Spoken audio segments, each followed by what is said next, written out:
Hello, this is your favorite former U.S. men's national team player, Jimmy Conrad, and you're listening to Goal Bezan. دایی یه فرصت خوب حالا پشت مدافعان خداداد عزیزی توی دروازه گل برای ایران خداداد عزیزی باز هم روی زمین گشت سرداران بود و توی دروازه سرداران بود گل به نام آزمونده برای ایران بزنه کریم حریفان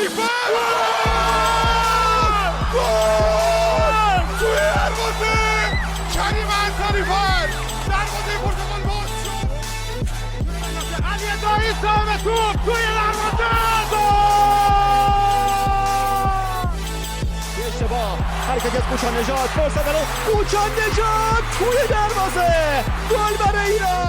Hi, welcome to Goal Bezan's Part 2 of the previews into Iran's World Cup opponents in Group B for Qatar 2022. I'm editor Sam Matterface. Today we spotlight the two of the most highly anticipated matchups in all of this year's World Cup, November 21st against England and November 29th against USA. This episode will feature our interviews with experts on the two countries, including mine with veteran American commentator Glenn Davis.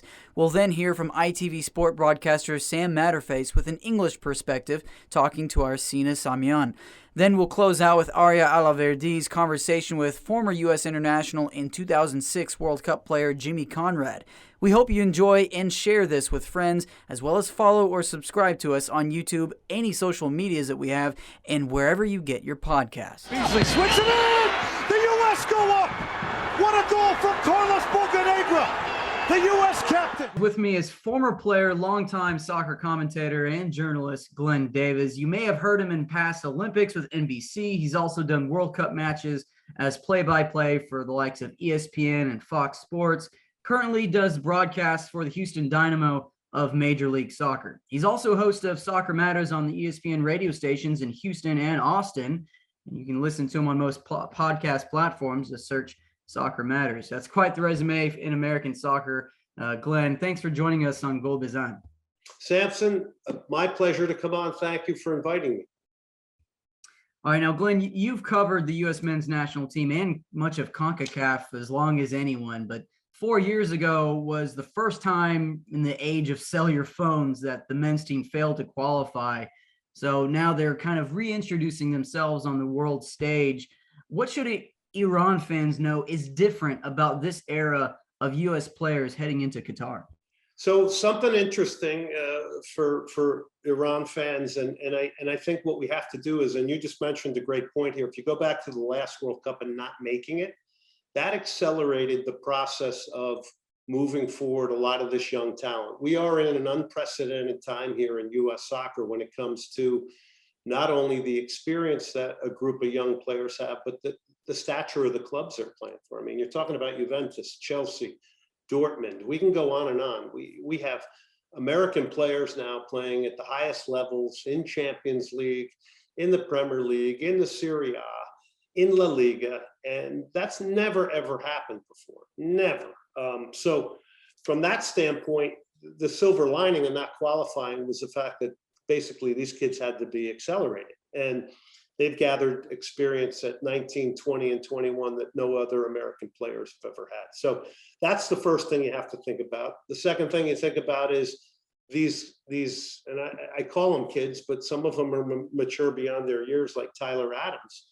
The other thing you have to consider here is this will be a very first ever World Cup for maybe all of them. The majority of them, maybe one or two, have been to one prior. So that's the other thing you got to consider. But they've banked a ton of experience. They've gotten some good leadership from Greg Berhalter, who I think has become a little bit more palatable to the American soccer fan who loves to criticize whoever is the coach.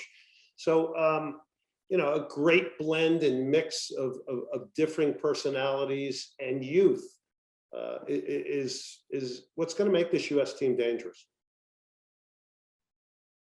Of course, I want to rewind a bit. This group selection makes folks just immediately turn back, some nostalgia, some not so fond memories. I want to ask where you were in 1998 when Iran defeated the U.S. in France in that famous 2-1 game, and what did you take away from that?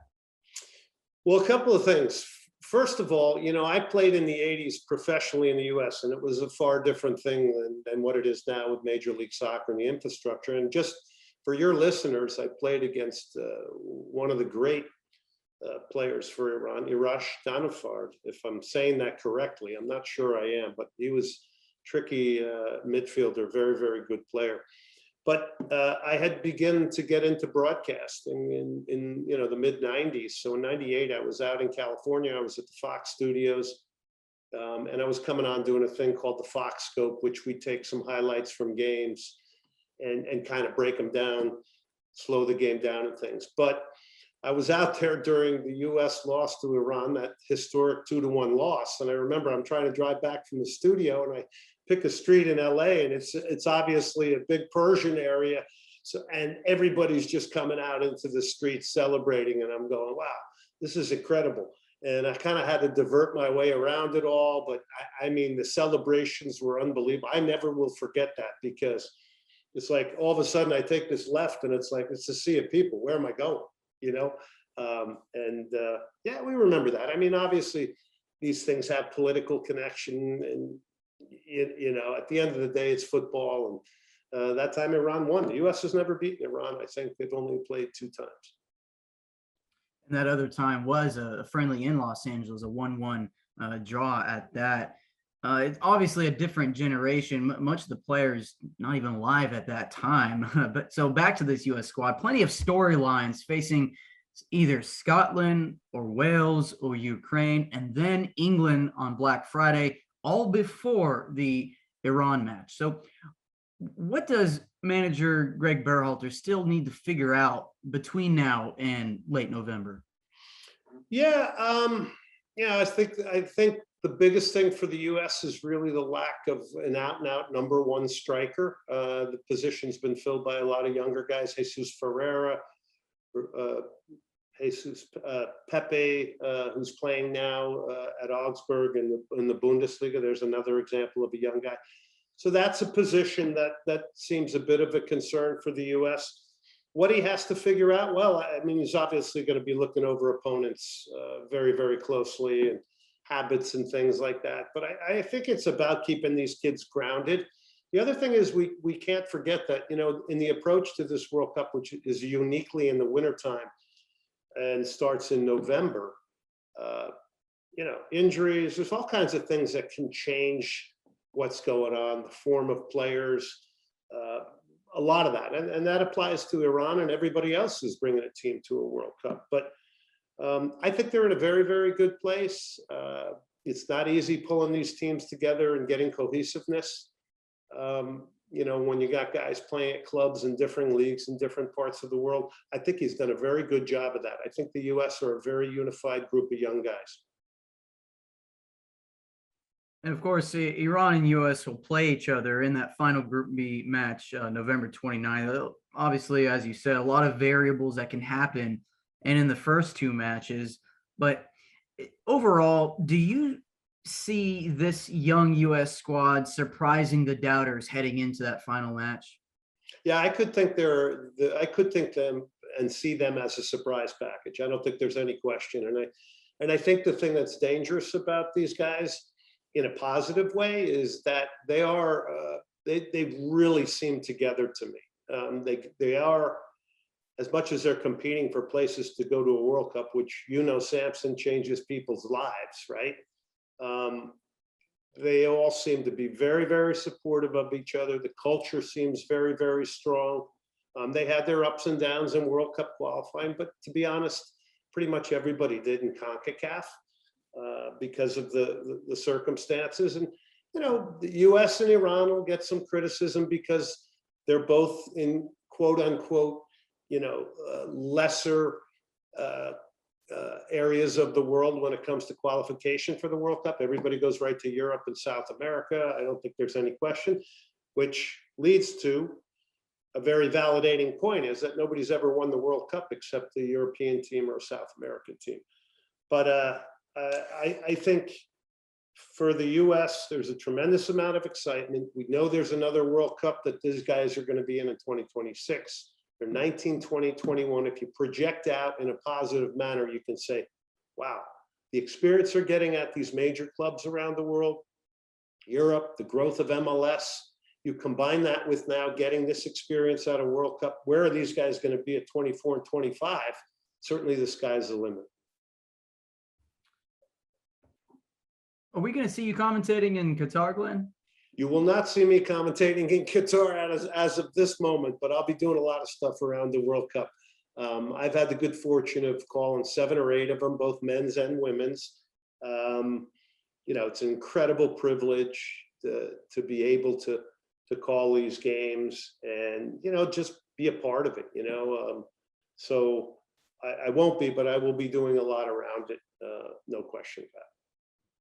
And we'll be keeping tabs on that. And Glenn, how can we follow you on social media? Social media, Twitter, Instagram, it's at Glenn Davis Sock, SOC, or at Soccer Matters GD. I have radio shows in Houston and Austin. And, you know, I'm like you, Samson. You and me are brethren spirits because we love the game. We live and breathe it every day. I know that from you and your family with your father. So, you know, what's a day without a little bit of football, right? Well said. Glenn, thank you again for joining us on Goal Bezan, and we'll talk soon. To all your fans out there and everybody listening to your podcast, 1, proud of you and great job with it. And number 2, let's all just keep enjoying the great sport of football. Safi with the delivery, ending towards the near post. They're going to win one now. Scored the goal that secures Iran's first victory at a World Cup since 1998. I'm joined by Sam Matterface, commentator on UK's ITV as well as TalkSport and Bet365. Sam, I'm very happy to have you on this episode. I appreciate your time this evening. Before we get into the questions, majority of our listeners live outside the UK. So I was wondering if you can tell us a little bit about yourself and what you do, essentially. Well, I'm the chief football commentator for 2 outlets in the UK. TalkSport, which is a radio station which broadcasts 24 hours a day from London and from all major sporting events. We've been Premier League rights holders now for about 15 years, and I commentate on football matches every single weekend from the Premier League and present programs that centre on football. I'm also the lead commentator for ITV, in the UK, which is the biggest terrestrial commercial television station in the UK. I was the lead commentator at the European Championships. I've been following England for the last 2 years, and I do the majority, the bulk of the live FA Cup football, which we have. Lovely. Plenty of knowledge and plenty of experience. Of course, you were in the 2018 World Cup in Russia. I think you commentated on Iran's game against Morocco, if I remember correctly, which I'll get into. Sorry, go ahead. I did actually, yeah. I mean, I've been doing every World Cup, almost every World Cup since 2006. And in 2018, yes, I did one of the early games of that competition, Iran against Morocco, and that dramatic late goal.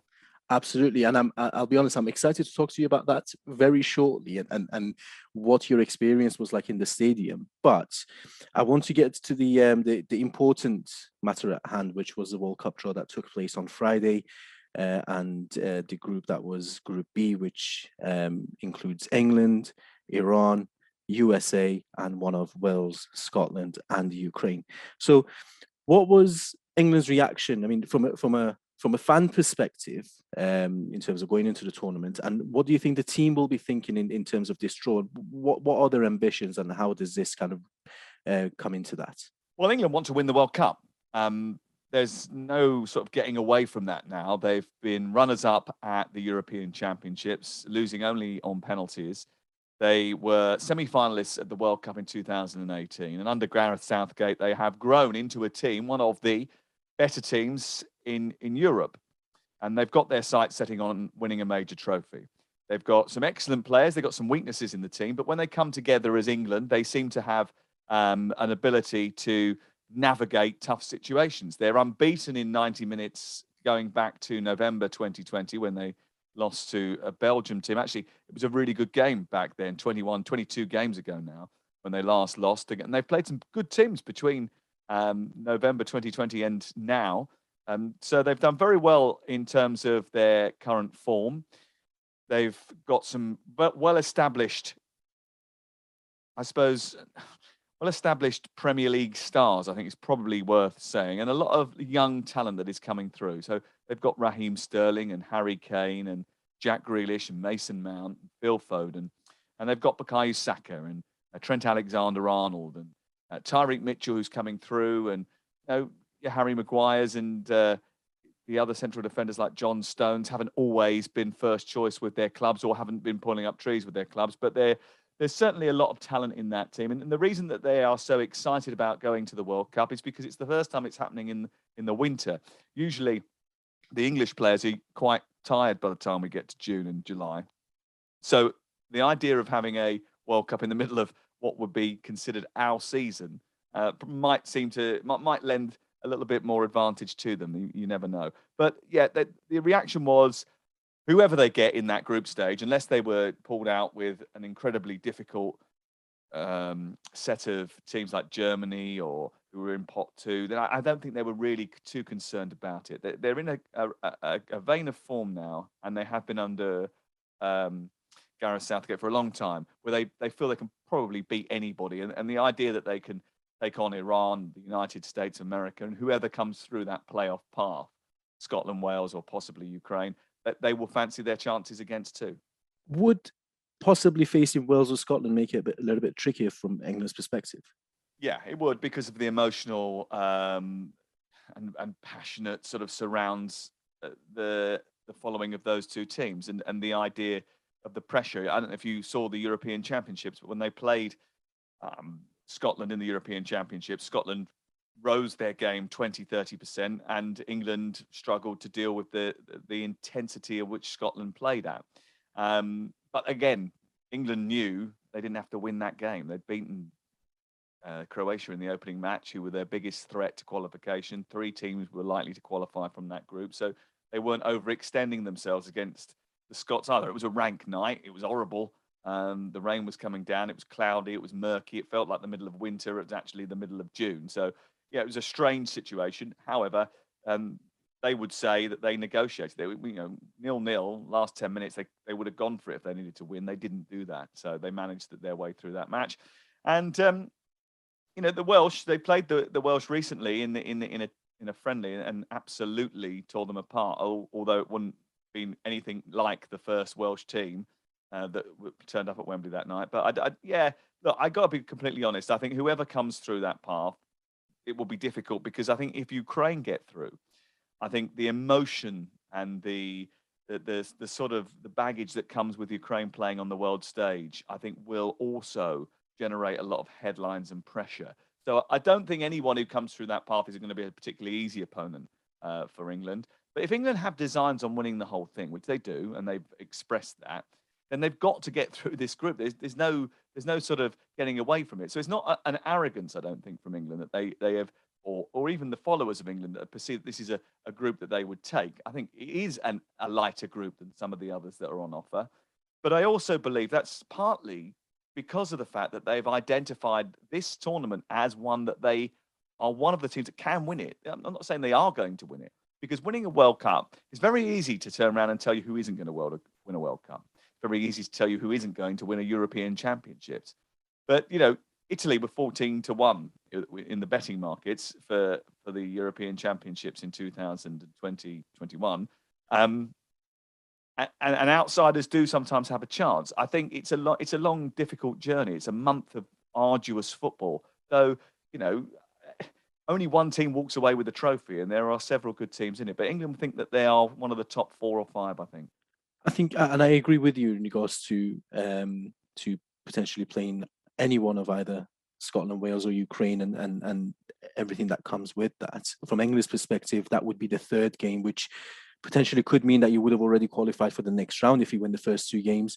However, Iran and England would be meeting in the first game, and as you said, England would be approaching it in the mindset of we want to win this tournament, and as you said, that starts within the first game. Do you think that would put a lot more pressure on that first game? And you think that would work to Iran's benefit, where they would come into it as underdogs? England may feel a little bit pressured on the first game, and that would potentially give Iran an opportunity to maybe cause an upset and grab a draw or even a late winner?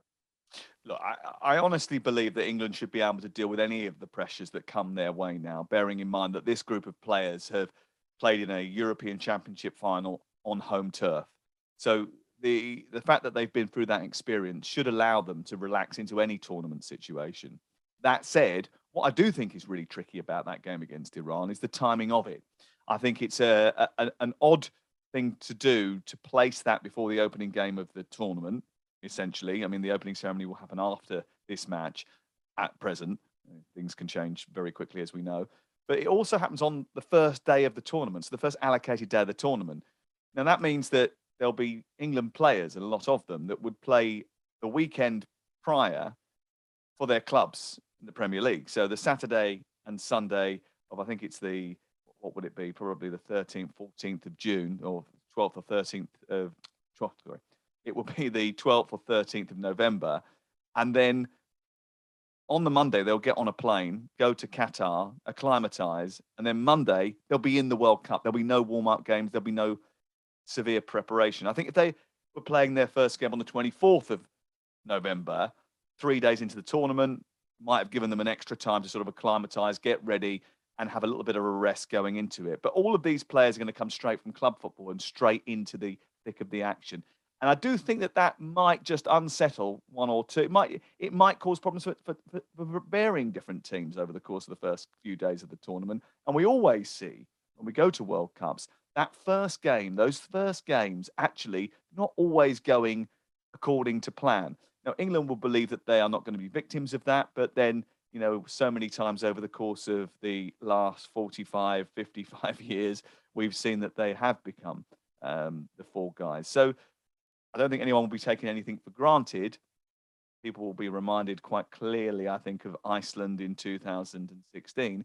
But if anything is going to trip them up, it will be the timing and the travelling and the getting there prior to the start of the tournament, and it's starting on the opening day.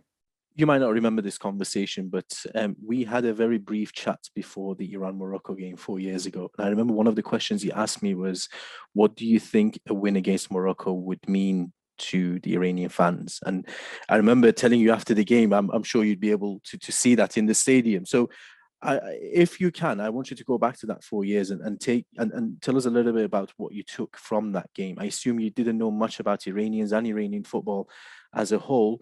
And considering that majority of that team who you saw that team will be involved in the World Cup as some of our key players, what did you think about the team? And most of all, how do you think the atmosphere is going to be, considering that Qatar will arguably be a lot more accessible and to Iranians in Iran and just Iranians all over the world who will be traveling to Qatar as well? Well, the first thing that struck me about that game, when I go back to that game, was the reaction. The togetherness of the team. I thought they played really well in that match. And that was a prime example of a team that weren't expected to get anything out of a game, weren't expected to actually get much out of the tournament. But actually, people didn't realise how committed that group of players were to play for each other. There are other circumstances, and I think you and I discussed that at the time. At the time, I think that there was certain sanctions on Iran. So as a result of that, they weren't allowed to have certain kit suppliers and boot deals. And all that actually did was serve to unify that group. And they played with a spirit and an endeavour and a togetherness that really helped them in the tournament. I thought they were excellent against Morocco, and they took a very late chance. I mean, it was an own goal that separated the two teams, but actually they deserved it. And it was a brilliant, brilliant achievement to get 3 points on the board. And it didn't stop there, because they went and they frustrated Spain in the second game. And then against Portugal in the final game, obviously, they nicked another point. And it wasn't enough to get them over the line. But I imagine, and I don't know, that it restored quite a lot of pride in Iranian football coming out of that tournament, having competed with the likes of Spain and Portugal and beaten Morocco. For me, I was actually quite blown away about the reaction that I got on social media afterwards. I said a few bits and pieces during the game, and obviously got quite excited when the goal had gone in. And that was sort of clipped up and taken by a few people. And, a lot of people had retweeted it in Iran, or the Iranian community had done that, even if it is the Iranian diaspora that a lot of people had forwarded it on. So I saw quite a lot of people interacting with that clip of the goal and of other things that had happened in the game. So I felt like it was a big moment. That was one of the first real big moments of the World Cup. So when I go back to that match, and obviously I've done a lot of matches since, and I've thought about that match a lot when the draw came out the other day. I think England will have to be prepared for the atmosphere inside the stadium, because I think, and I don't know because I haven't done that much research into what the ticket spread is going to be, how many people can get into the stadium, and what the rules are. But I understand that it might feel a little bit like an Iranian home game. So, yes, that would be correct. And I think I saw something the other day that was published by FIFA potentially, that at that particular stage of the ticket sales, I think Iran were one of only maybe 4 or 5 teams that had sold at the allocation. So there is a lot of excitement. And I'll be honest, after the draw as well, the excitement has almost doubled, because as you said, compared to 2018 and the group that we had, this group is, I wouldn't call it easy, because it's definitely not easy, but it's more manageable than facing Spain, Portugal, and the African champions at the time in Morocco. So, and again, facing England in the first game is never going to be easy, but I'm sure we'll all be enjoying the tournament regardless of the results. And we are talking, what is it now, 6-7 months in advance. It's difficult to give predictions, but I'm going to put you on the spot and say, if you had to predict, firstly, how far England will go, and secondly, what do you think the score for that Iran and England game would be? Well, England have to get to the quarterfinals. That's the sort of, it's always the bare minimum for England. They'll be disappointed if they don't get to a semi-final. I think this route to the showpiece events, to the main stage of the final and the semi-finals, is going to be a little bit trickier than it has been in recent tournaments for them. So, my prediction is that they'll get to the quarterfinals, and then we'll see. And I think that should always be the situation. And they shouldn't bank on getting to the quarterfinals. They should plan for each match and make sure they take every single opponent very seriously and respect all of the facets that the opponents have. In terms of what I think will happen in the England-Iran game, that's very difficult to sort of try and offer up any sort of clear prediction, having not seen Iran for a very long time, and we don't know what the England squad is yet. Exactly. To be honest, 6 months is an extremely long time anyway.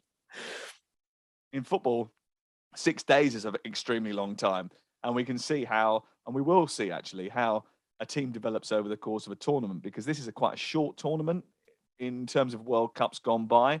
So it's more condensed. There really won't be enough time to sort of play your way into the tournament. You'll have to hit the ground running, really, because actually, before you know it, you'll be in the knockout stages of the tournament, because it's such a condensed group stage. But I think England will probably win the game. I would probably say there's a 90% chance of England winning the game. I think there's probably only a 50% chance that they'll win it well. I think it'll be a narrow victory. I think it'll be an opening day victory. It'll be one of those where you just go out and get the job done. I think the intensity of the atmosphere might just cause them a little bit of an issue. It's a 45,000-seater stadium, the Khalifa International Stadium, I think, in Al Rayyan, which means that it will be. It's not the biggest arena. The kickoff time is late afternoon Qatari time. I think it's something like 4 o'clock. I think in Qatar. That means the heat won't be as smothering as it will be later on in the tournament when England play maybe at 1 o'clock in the afternoon or earlier than that. So I think the key thing is for England just to get through that match, through their second match, and then hopefully when they do face Scotland or Wales, and I do hope it's Scotland or Wales, because I think both those two teams have done so much over the course of the last few years to try and get themselves into a great position to get to a World Cup, that the job is already done. But the United States are a team that are incoming. They're getting better and better. They're a younger team. They're not particularly great at the moment, but over the next few years, they will be much better than they are now. So, there's a long way to go between now and the World Cups. So we'll see what happens. But it's exciting, I think. Exciting to go to the Middle East and have a World Cup, because it is one of the great things about the World Cup is you get to go to a variety of different places. I know there's a lot of talk about Qatar and the politics surrounding it and the differences between Western culture, Middle Eastern culture, Eastern culture, cultures around the world. But ultimately, the idea of going to different places and sampling what it's like to be in a different country with a different culture, with different ideals, it's good for people. I think it's good for everybody to mix and sample what life is like in other parts of the globe. So I hope that everybody's able to do that and that we all take something from it. It's hard to disagree with you. You know, for everything that the World Cup stands for, it's difficult not to get excited about it, regardless of which country. And as you said, you know, in any country that it is, there's always that excitement of seeing somewhere new, whether it's a new culture or a new set of fans almost to kind of embrace. But it's also, I think, fair to say that myself and almost all the listeners to this will be hoping that you're incorrect in terms of the result for the first game. But again, that's what we live for. You know, that's exactly why the World Cup is so exciting, and I'm hoping that would be one of the upsets to remember. But look, Sam, I really appreciate your time, your insight. It will be a exciting tournament, as you said, and we'll be doing a lot more work between now and then. Hopefully, closer to the time, we'll be more than happy to kind of have a chat with you again and see if your prediction has changed or if you're still going to stick by your word. But again, thanks for your time. We'll speak soon. Well, thank you very much for having me, and congratulations on making another World Cup. And I hope that you enjoy the experience. Thank you for that, Sam. Cheers, guys. Thank you. And it sends it in. The header, and it's into the back of the net. The United States strikes, and it's Jimmy Conrad. Jimmy Conrad finds the net. 1-0 USA. Okay, I'm joined by a good friend, Jimmy Conrad, who had me on this podcast as well. How you doing, Jimmy? I'm doing great. Arya, great to see you. And thanks again for coming on our podcast. We really appreciated it. Really appreciate it. Go and check it out. In Soccer We Trust on YouTube. It went really well. Hopefully you guys can check them out on YouTube as well. Jimmy, we obviously know you're one of the legends of US football. But we want wait. How much did my mom pay you to say that? It's very nice of you. Very nice. You know, everyone kind of my age knows who you are. You know, we've kind of grown up with your content on YouTube, you know, and whatnot. But for those of the guys who don't know who you are, could you give them a little introduction? Yeah, so the joke is I'm your favorite former U.S. men's national team player. I actually didn't get my first cap with the national team until I was 28, and a year later I started in a World Cup.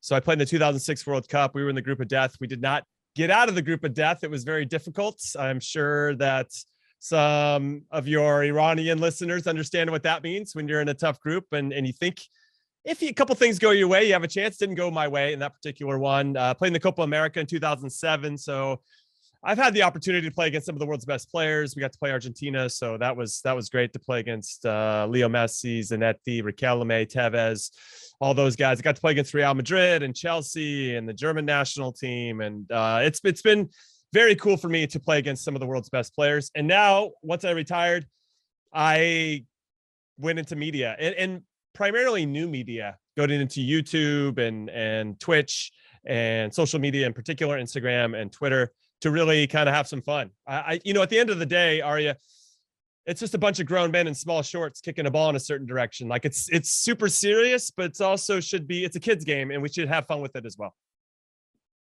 Yeah, absolutely, and you know you're one of the best out there. I've got to say, you know, the Kick TV days. Kick TV. You know, we all remember you that, so it's great to have you on.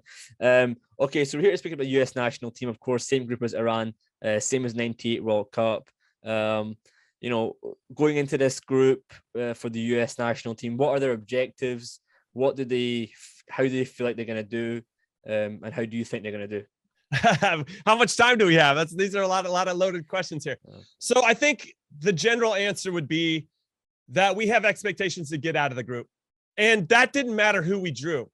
I think based on the talent that we have, and we're going to have one of the youngest squads in all of the World Cup. We had one of the youngest squads in the whole world for World Cup qualifying. That's not going to change. We rely on some very young players to help drive our team on both sides of the ball. But I think the expectation was for us to always get out of the group. We could have had the group of death. We could have had Brazil in the group. We could have had whoever. And we still would have had the expectation that with this group of players, we have the talent to get out of our group. And then from there, anything can happen. I'm sure Iran is looking at it the same way. You guys crushed it in qualifying. And when you brought in Skocic, your coach, after it was a little slow start to the second round of qualifying, you guys went on a tear. You scored the second most goals in qualifying. I mean, you have a team that you should have confidence in. And obviously they have World Cup experience, having this being their third consecutive World Cup, which is something we don't have. And that's the one thing I think that gives me concern, that when we do play Iran and we play them in the last group stage game, we probably have, both countries will need a win to probably get to the next rounds. And that is great. I mean, you want to play in big games where everything matters for those 90 minutes, but it's going to be interesting. And I'm excited. So what I would say is the expectation for us has always been the same: qualify for the World Cup, get out of our group, and then anything can happen. And for us, it's a little bit more important, I'd say, because we're hosting the World Cup in 2026. So the more experience that this core of young players can get, we really feel like it's going to benefit us when we're hosting the World Cup 4 years later. A very good point with the World Cup being hosted, and of course, Mexico, Canada, and the US in 2026. What is the kind of trajectory of US soccer now? You know, because obviously, you know, everyone kind of makes a little bit of fun of the US, saying, you know, they don't really have real football. You know, there's always this kind of like perception of the US, but where is it going? You know, how far do you think it can go with this World Cup, especially? Well, this World Cup, I think we're really planting the seeds for our talent pool to continue to grow and evolve. I mean, we're looking at, as I mentioned before, a very young squad. So imagine all these players in their primes at 27 and 28. And to compare our team with Iran, a lot of your core players are 27, 28, 29, 30. And I fully expect Iran to give England a nice run out for that first game. And I don't think that's going to be a walkover. But with regard to the US, I still think that if you're looking at this realistically and you're trying to leave emotion out of it, which is very hard as a fan and even as an analyst and as a former player with the team, if you leave emotion out of it, really, we should be trying to plant the seeds for how this can help springboard us to have success in the next World Cup. Not that I don't want to do well in here, but I'm trying to be realistic and cautiously optimistic about how this is going to go. Now, what I would say is what's happening with our sport in this country is that we now have a matured domestic league with MLS, which is still trying to gain respect and traction around the world. But it's a viable place for our younger players to have a place to play and to be seen and to have a platform to have that visibility, which is super important because now you're seeing more European teams come over and buy our players. Weston McKennie went to Juventus. We have, FC Dallas ends up getting a lot of Eric Palmer Brown came out of Kansas City, and he's a Kansas City kid, or went to Manchester City from Kansas City. Zach Steffen, you have Caden Clark. I mean, it's only going to keep growing in that capacity. And so that's a good sign.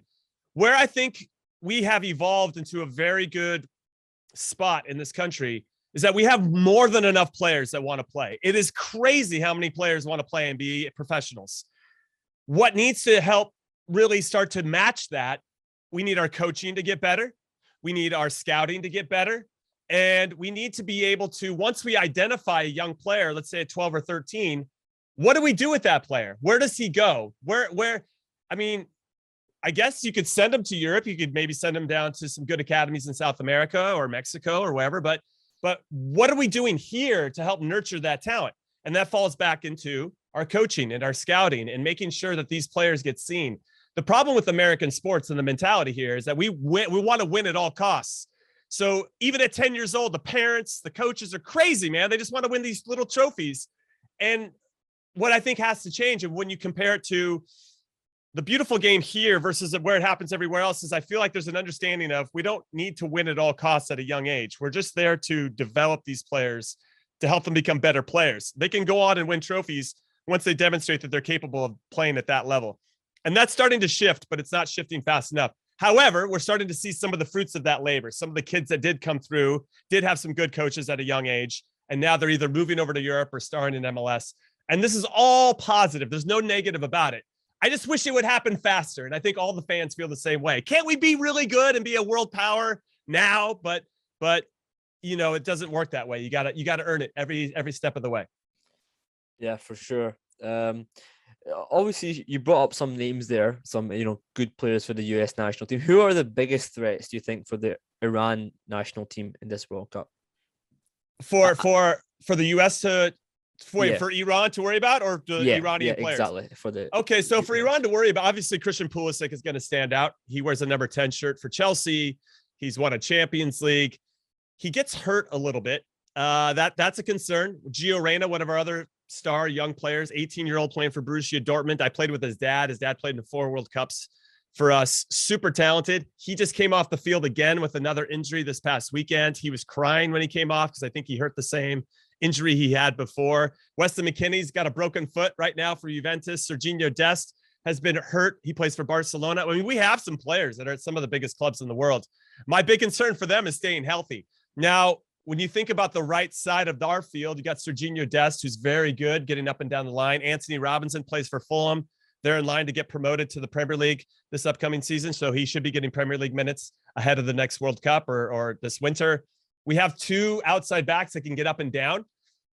Their tendency is sometimes they both get up at the same time, and we need to have that balance of one goes, the other one has to stay. So there's going to have to be some really thoughtful spatial awareness from those guys. I think they're going to have it when the World Cup rolls around. It's more about a discipline than anything else. And then we got Timo Weah, who plays at Lille, who I think has been, when he plays for the US, he steps it up another level. He provides that verticality for us and really allows us to maybe stretch the opposing team's defense. So that'll be a player that Iran is going to have to pay attention to, because if we can stretch your defense a little bit, that'll allow pockets of space in between the lines of your midfield line and the defensive line. And that's where Christian Pulisic, the Gio Reynas of the world, Brendan Aronson, who plays at RB Salzburg, can pick up the ball and really hurt you. And then we have a couple players in midfield. Weston McKennie is very good at joining the attack late, getting on the end of crosses late. He's very good on set pieces for us. Yunus Musa, who plays at Valencia, another top young player.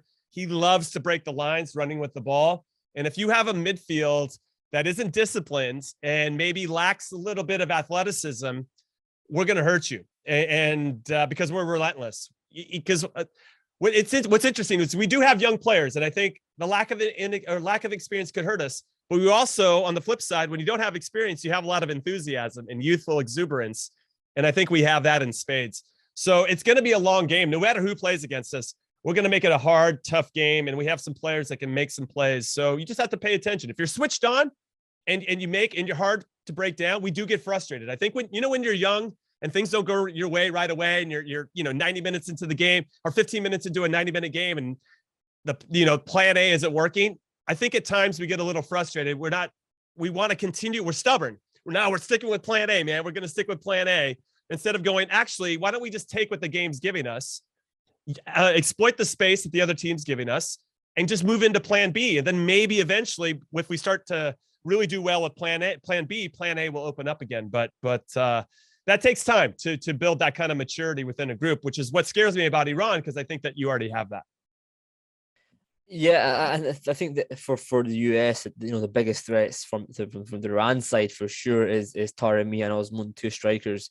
As a centre back yourself, you've played against some top clubs and top players. How do you think the US defense can deal with the 2 strikers? What do they have to do to make sure that they're not scoring?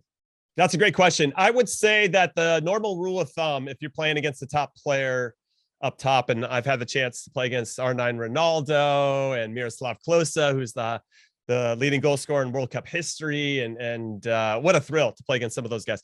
But what you have to do is suffocate the service, because those guys are so good. They're going to find ways to influence the game. But the best way that you can limit their influence is by not allowing them to get the ball, which means you got to suffocate the other guys that are around them. So when I think about Osman or Taremi or whatever, how do we just when they get the ball, can we make them go 5 yards back deeper to go get it? Or if there is a ball out wide and there's going to be a cross, can we make the cross really predictable? So even if they do get to it, it's kind of a weak header on goal, or it's nothing that's really going to hurt us. We try to keep everything predictable. And I would say is nothing, don't let them do anything for free. Like if they're going to go for a header, challenge. If they're about to take a shot, get close. Close them down. Don't let them pick up their head and do whatever they want, because that's what's going to build confidence for them. And then if we could obviously stifle them combining with each other, that's going to help a lot, which is going to be hard because, as I mentioned before, only Japan, I believe, scored more goals than Iran in Asian World Cup qualifying. So under Skocic, you've definitely figured out a way to hit the back of the net in multiple games against different opponents. And I wouldn't put it past Iran to score in every single group game this time around, no matter how good some of the teams you're playing against, because of your talented strikers who we don't really have a number 9. That would be another question mark for us. Nobody's really stepped up and grabbed the number 9 spot. So if you wanted to give us one of your number 9s, we'd gladly take them. No, never. No, I appreciate that. Okay, I want to speak to you about obviously the group itself. Of course, the England are the favourites. Mm-hmm. And then you've got one of Scotland, Wales, or Ukraine who will come in as a strong team as well, not just a team that's going to go out there and just be a holiday for them or vacation. It's going to be a tough team. So how do you see the overall standings then? Well, I'm going to be extremely biased. It's going to be hard to go up against England. They got to the semifinal of the World Cup in 2018 with the same group of players ultimately, and the same coach with Gareth Southgate. They got to the final of the Euros up 1-0 with 15 minutes left to go and couldn't see that one out. Italy somehow scraped by to win the Euros. And this is an Italian team that couldn't qualify now for 2 consecutive World Cups, which is unbelievable, but we'll leave that for a conversation for another time. So it's going to be hard to go against England because of this confidence that they're going to have from the 2 previous big tournaments. I still don't think it's going to be easy for them. However, their players seem to cope pretty well with the pressure. And so they're going to look at this group and think, we got this. This isn't that big of a deal. They're already looking ahead, which I think could hurt them in some capacity. But if we're looking at it on paper, England should win the group. And then it's going to be I'm going to go with the US, of course, but I don't think it's going to be that straightforward. No World Cup group is. I had the opportunity to play in a World Cup group myself, and it's never straightforward. It never goes exactly the way that you think it will. And if Iran can maybe steal some points from England's in the first group game, even a draw would make a big difference. Or even if they kept it close, so 1-0, because goal difference might come down to goal difference in that last group stage game. Now, we played against Iran in the 1998 World Cup. We underestimated them back then. Even though we weren't having a good World Cup, we thought that was the game we could win and end the tournament on a high note. And we lost 2-1. We were down 2-0, and Brian McBride scored very late to make it 2-1 and get a consolation goal for us. We aren't going to make that same mistake again. We have this history now. We also have a ton of respect for Iran, the fact that you've qualified for 3 World Cups and that you have players that are playing with some big clubs in Europe as well. So there's nothing going to be but respect with regard to that. The key is, and what you've learned, I think if you look at it statistically, you got to get points out of that first game. So I'm kind of glad we're not playing England or Iran in the first one, and that we are going to get a crack at Wales or Scotland or Ukraine. Not to say that any of those are going to be easy. All three of those countries will provide different challenges. But I get the sense that those 3 nations, maybe outside of Ukraine, because they're in a very unique situation, assuming that game goes on. But if it's Wales or Scotland, I think there's a little bit of arrogance that they're better than the US. That whole region of the world just thinks they're better than the US at this game. And if they come in with that type of attitude, I think we're going to punch them in the face real quick, and they're going to find out otherwise in the first 15 minutes that it's going to be a long 90 minutes for them, because we know we need those 3 points if we really want to put ourselves in a position to go through. So England and the US for me is the easy bias one for me. But I don't know if it's going to be that straightforward. And I think it could come down to that last match day. And I hope that Scotland makes it in some capacity, because we talked to an English journalist named James Bench, who works for CBS and helped us yesterday for our In Soccer We Trust podcast. And he did not want to play Scotland. It's a rivalry unlike any other rivalry out there for England. There's a lot of history there, and they don't want to have to play them in that last group stage game to maybe book their ticket to the round of 16. So I thought that was interesting. He'd rather played Ukraine out of any of those teams. He just didn't want to get into any of the derbies. And that was fascinating that he revealed that and was so candid about it. Can you give us a prediction for the Iran against USA game? Well, I told you at the beginning, I think it's going to come down to both nations probably needing a win to book their ticket to the round of 16. I think that there could be some positioning there that has to happen, but I think it's going to be a must win. I'll say 2-1 US, and we're gonna score first, and then Asmun's gonna make it 1-1, and then we have a couple players that are pretty clutch. I could see Weston McKennie scoring on a set piece like in the 87th minute to steal it, kind of like we did in the 2010 World Cup with Landon Donovan scoring a famous goal against Algeria to book our ticket to the round of 16, which is one of our most famous goals. Not that I want to leave it that late, but I could see something like that happening, and then from there, who knows? But I could also see it ending in a draw if I'm looking at it without any emotional bias whatsoever. I mean, obviously, I hope you're wrong. I really do hope Iran. Well, no, I'd expect you to. If you didn't say that, I'd be a little bit like, whoa, what's going on here? Listen, I really appreciate your time. Again, check out your podcast, In Soccer We Trust, on YouTube. One of, again, the legends of US football. No doubt about it. Hopefully, we'll get you back on our podcast. Oh, I'd love that. Anytime. I'd love to come point on and talk. And if anybody has any questions, or I might have questions for you next time, because as we continue to dig into more of your team, and I remember that you mentioned maybe not, you might have the opportunity to get 7 friendlies, and you're hoping that Iran actually has all 7 friendlies. So I'm kind of curious, if you only play 4 of the 7, how you're feeling about it, along with the players and the fans and all that. So I wish you the best of luck. I want to play against the best Iran team, the healthiest Iran team that we can. I don't want any of our countries to make excuses. I want us to go out there with our best teams, and we'll see what happens. Absolutely. Thanks again, Jimmy. I really appreciate your time. All the best. Thank you. Thanks for listening, and thanks to our guests Glenn Davis, Sam Matterface, and Jimmy Conrad again for talking World Cup with us. And remember to subscribe, rate, and review us on whatever you listen to us on. Follow our social medias. We're at Bezan, that's GOLBEZAN, on any social media. That's Facebook, Instagram, Twitter, wherever. We're also on our website, golbezanpodcast.com. That's where you can read all of our articles where we go in depth for all matches. And we'll be back with more interviews and pods in the next few weeks and months to come. For Bezan, I'm Samson Tamajani. Talk soon.